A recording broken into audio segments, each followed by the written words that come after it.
Leave Ukraine. That's the message our State Department is sending to Americans, any American living in Ukraine. President Biden is also considering deploying United States forces to Eastern Europe to deter a possible Russian invasion. Well, the president continues the high-stakes game of diplomacy.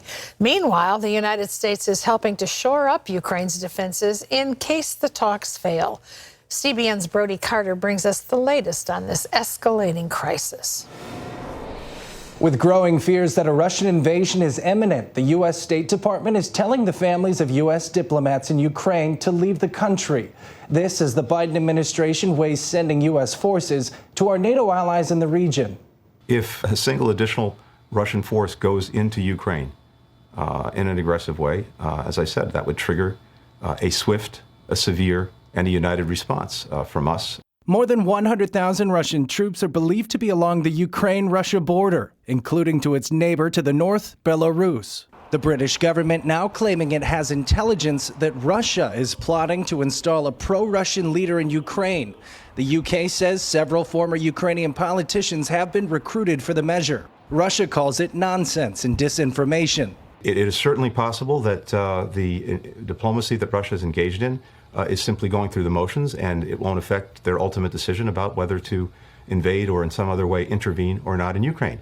As diplomatic talks continue, another shipment of U.S. military aid arrived in Ukraine, including 90 tons of ammunition and anti-tank missiles. NATO countries are also sending military aid. Sunday, lawmakers pushing for stronger sanctions and military aid to deter Putin. We need to be very aggressive in pushing back against President Putin, whether that's in the form of sanctions, as well as continuing to equip our Ukrainian friends with not only defensive capabilities, but also offensive weapons. Representative Mike McCall, the top Republican on the House Foreign Affairs Committee, warns that the world is watching the U.S. reaction. This is not just about Ukraine.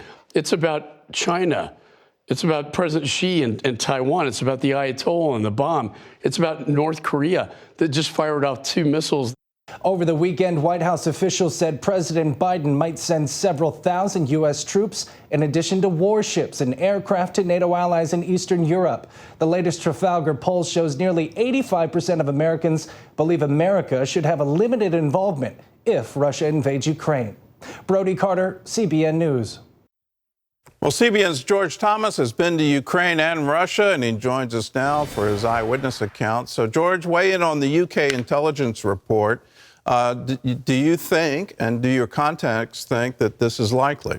Yeah, speaking to my contacts over the weekend, both in Kyiv as well as in Moscow, this is a very unlikely scenario. I mean, obviously, Russia has had these kinds of operations, not just around its neighboring countries, but all over the world, where it seeks to destabilize, influence governments and policies vis-a-vis its own policies in Moscow. But, remember the last time that Moscow tried to have a Putin man in Kyiv, in the way of Viktor Yanukovych, he was duly overthrown by the Ukrainians. And so, Russia has for years tried to influence, continues to influence Ukraine. It's a major country within its orbit, and has been trying to influence that country so far with not a lot of positive reaction. But the idea of trying to overthrow the country short of a complete occupation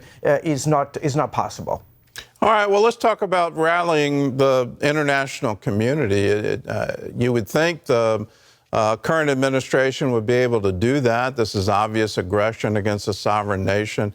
Why can't we put together an international coalition like we did against Saddam Hussein? So it seems we can't even keep NATO. Yesterday, Germany cautioned about the impact of sanctions.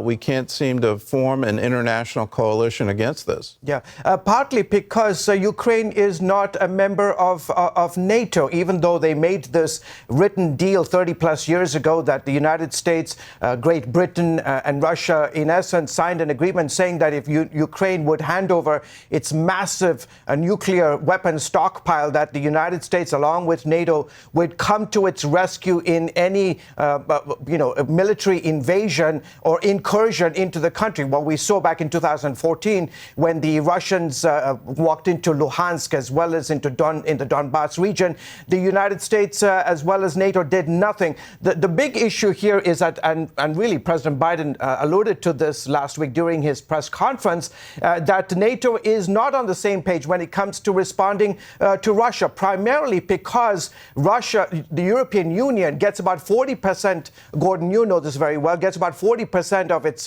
oil and natural gas from Russia. Germany gets 50% of its natural gas. And so that is why Germany, the German government said over the weekend, listen, let's cool it on the idea of sanctions against Russia because of the pipelines that flow from Russia, primarily through Ukraine to the rest of Europe. So sanctioning the energy industry could be catastrophic for the EU, but also you have asset managers here in the United States that have invested a lot of money in Russia's banking system, and there's some talk about sanctioning the various banking industries and the financial markets, the ability for Russia to operate on the financial markets.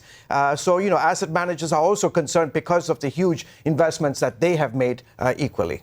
Is Putin just playing, I guess, a classic chess game? The Russians are quite good at chess, and he sees all of this. He sees that the international banking community is too tightly woven together. You can't unravel it. He sees that Europe's economy is completely dependent on Russia for energy. And so is that emboldening him to act right now? Absolutely, Gordon. And you see the evidence of this back in 2004 when Russia invaded Georgia, when it invaded the eastern part of Ukraine and then subsequently took Crimea. So clearly they know that NATO as well as the United States, there's so much in terms of the financial, the web that is connected with Europe as well as with Russia. But as speaking to my sources in Ukraine, especially in the eastern part of the country, they said to me this weekend, please let the United States know that this is not really about sanctions. This is not about energy and about access to the financial markets. This is about freedom. And what he said to me, and this is, mind you, this is a pastor who has over the last 8 years living in the Donbass region, has, along with members of his church and his children, they have been digging trenches for the last 8 years in this part of eastern Ukraine, ready for any potential further invasion, incursion into the eastern part of the country. And he said to me this weekend, he said, George, remind the Americans